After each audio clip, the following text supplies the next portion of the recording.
Hi everyone, it's the EnglishSimmer here, and now that the creases have been ironed out, the bugs have been squashed, hopefully, at least the major ones, in the Sims 4 Crystal Creations, I wanted to create a video for you lot who may have picked it up, who are kind of looking for some storytelling inspiration. So these are my top 10 ideas for playing Crystal Creations and getting the most out of the pack. We are starting off strong with one of my personal favourite challenges in The Sims 4. I've spoken about this in my gameplay overview. I did say potentially it's what causes this pack to feel a little bit niche, but it's what I absolutely love doing, and it is of course a rags to riches style challenge. Now rags to riches doesn't have to be like setting your Sims funds to zero and having absolutely nothing to your name. You could already have like a pre-built lot that just isn't fully furnished. You could have all the cheapest stuff and you want to then upgrade it just by doing one specific hobby that makes you money in the game. And right now it's looking very likely to be selling jewelry and cutting crystals, and I have to say it's pretty profitable. I wanted to put this one first because you can actually even just do this even if you only have a base game and Crystal Creations. Obviously there is a selling table within this pack, so you can definitely take advantage of those townies. You are probably going to have a pretty good charisma skill if you want to put your markup to 300%, but all you have to do is stock your table and then tend your table and then start a yard sale. They will gather around and they will be throwing simoleons in your face in no time. Also, if you own Nifty Knitting, you can obviously sell jewelry through Plopsy, which I have found is also extremely profitable. Honestly, I was making things that were costing like 200 simoleons and then I was selling them for like 900 simoleons. Yeah, the reviews were a little bit suspicious and I was kind of concerned about the people that were buying it, but very, very lucrative indeed for rags to riches. I also think this challenge goes really, really well with Crystal Creations because obviously it kind of works like food, and if you have the ingredients you get a discount off how much that food is going to cost you to make. The same goes for jewelry. So if you are already sending your sim out every single day to look for metals and crystals, or you have a couple of the crystal trees that you're harvesting, then you're going to make even more profit because at the end of the day, you're not putting as many funds actually into making the jewelry. Next up is another challenge for all of you who love a good old challenge in The Sims 4, and obviously we all know a legacy challenge. You start with one sim and then you build your family legacy for as many generations as you so please. But the reason I actually think Crystal Creations could be very, very cute with a legacy challenge, obviously you don't have to make jewelry every single generation if you don't want to, or you could choose to do a whole legacy surrounding this pack. Maybe they get up their skill every new generation and therefore they craft like the jewelry that is dedicated to that skill number. I don't know, I'm just throwing things out here, spice it up a little bit. But I think this is a really cute idea because you could have, for example, your first generation actually create and craft jewelry, and then you could actually pass that jewelry down through the generations. Now obviously if you have growing together you can do this through the memory box. It doesn't really add like a lot of differences to the game, so you could even just do this as like giving a gift to the heir of the next generation, and then that passes on like through the bloodline. You could also go along with the storyline of like something borrowed or something blue for weddings that you throw. Maybe you make a certain like ring or a necklace that has a sapphire in it. It could even be good for your not so berry challenges. I'm sure you can find a crystal that matches up with the color of your not so berry. If weddings are kind of your thing in The Sims 4, then this one is for you, my little Lotharios. There are a bunch of different crystals and jewelry pieces that you can make and then charge that actually affect your flirtation. You have Ruby, which actually means that the embarrassed moodlet fades a lot quicker. You don't have any uncomfortable romance socials, which is so OP.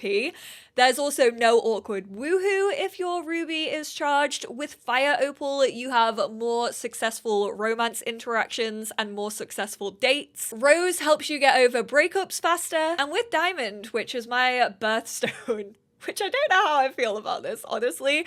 You get no relationship fears, which I mean, yeah, okay, that one's pretty good. Less romance decay with your lovers, and also your apologies in bed always succeed. Now, I don't know what that's saying about Aries and Taurus, but I mean, we are stubborn. Basically, if you use all 4 of those gemstones, no one is gonna be able to turn you down. Hell, you could romance every single townie in the game. You're gonna be collecting those gems and those townies like Infinity Stones. Or you could just be a complete hopeless romantic, and your one goal in life could just be designing the most perfect engagement ring possible and finally proposing to your lover. Speaking of love being in the air, why yes, I did just watch Jessie's iceberg video. I really think that you could create a sim in Crystal Creations that is heavily inspired, or just like a straight rip, of Olive Spectre, aka a sim who is in love and would dedicate it all, risk it all for the Grim Reaper, but not death. Don't ask them to go that far. With Hematite, your sims actually can't pass away, and with Jet, you can actually summon the Grim Reaper at any given opportunity.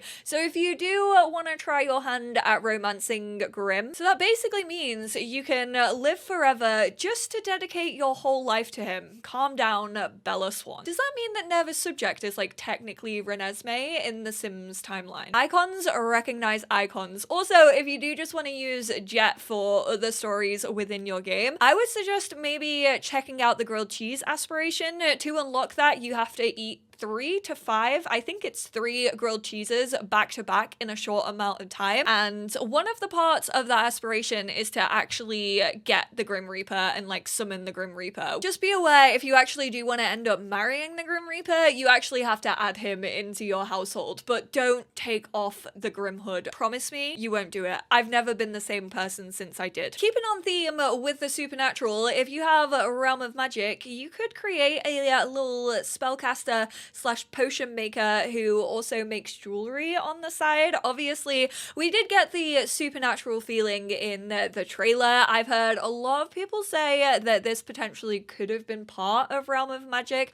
Unfortunately, it is not. But that doesn't mean that you can't like merge the two and have them be like cohesively connected in your game. It's just unfortunately it costs extra money to do so. If you have a spellcaster who does make an awful lot of potions, some crystals are actually needed when it comes to potion making, and you can charge your jewelry whilst you're at it. You could also create a full garden of crystal trees. They do look pretty mystical. Not only that though, but if you have your sim actually learn some practical magic, it could help you with the growth of your crystal trees, because you can learn copy pasto, which means once you have one seed, you don't constantly have to just make others. You can just copy pasto it and have as many crystal trees as you would like. You can use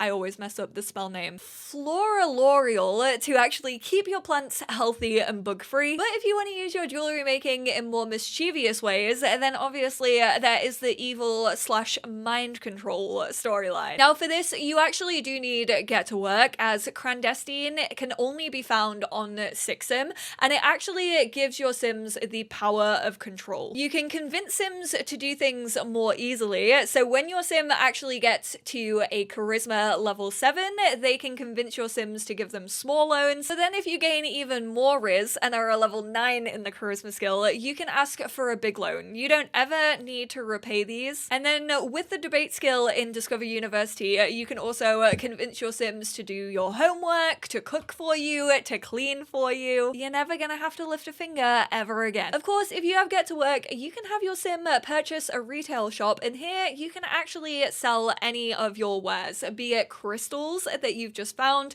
cook crystals, jewelry. You can basically just run your own little jewelry shop. And even if you just place the shop down and have someone else run it, anything that you buy actually within that shop, you can just continue to use. So this can kind of go both ways. You can choose to run the shop for yourself, or you could just put one down in your game, especially if you maybe want to spice up my wedding stories, and you can go purchase the perfect jewelry for the one that you love. The next idea idea though actually allows you to take that a little bit further, because this can either be done, say, in like the back of a shop, or it could be done from your Sims lot if you want to. You could have a dedicated lot for it, and that's kind of becoming a teacher slash mentor in the art of jewelry making. Now, unfortunately, you can't actually mentor this skill, which I feel like when you reach level 10 in like any skill, you should just be able to mentor it. I don't know why the game only allows you to do some, but if you have get together, you can obviously create a club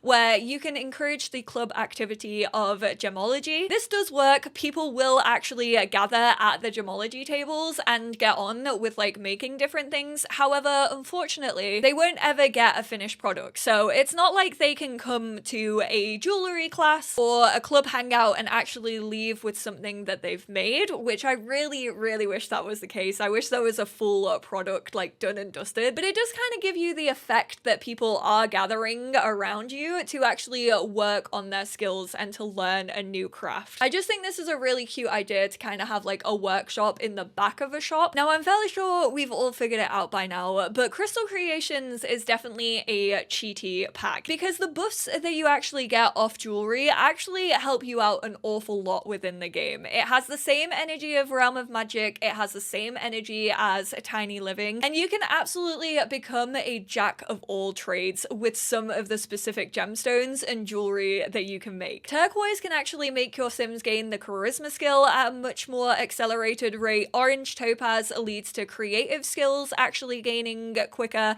and sapphire helps with like logical and mental skills. So if you make all three of those, you have your Sim living in a tiny house. I want you to see how long it would take you to get all of the skills to a level 10. And finally, for all of you completionists out there, you have to reach level 10. You have to make every jewelry piece and every cut gemstone available to you. Now, maybe not every single variation, considering the Sims team did claim that there were over 1,000 different ways to make every single combination, but I do think trying to achieve like the whole catalog with some of your favorite gemstones is definitely going to be a really fun way to play this. It could get slightly repetitive, but I think if you like tie storylines in as you go, I know there's a specific ring that talks about Morgan Ember absolutely wanting this ring. Maybe make a little bidding war between the magical sages, and whoever gives your Sims like the biggest loan, they actually get this one ring that Morgan Ember has been dying for. Good luck if you do decide to go with the completionist route though, because I imagine you are gonna botch an awful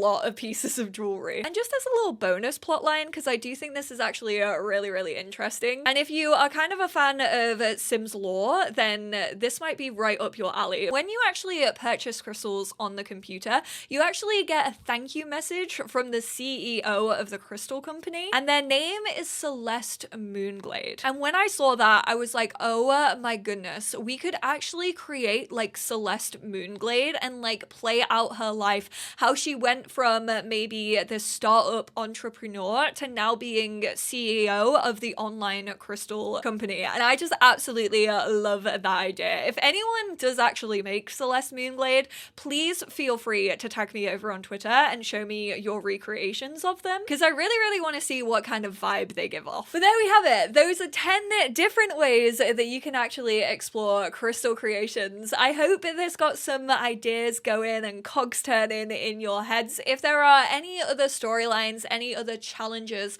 that you think this would fit in really, really well with, definitely leave them down below in the comments. What have you been getting up to when it comes to crystal creations? And if there are any other like storyline ideas or packs that you kind of want to know how is best to play and how to get the most out of, definitely leave that in the comments down below. I would love to make more videos like this in the future, because as you all know, I bloody love storytelling in this game. It's what keeps me constantly coming back to The Sims and has done since the 2000s. But I appreciate you all so much for tuning in, and I will speak to you all in my next one. Bye now.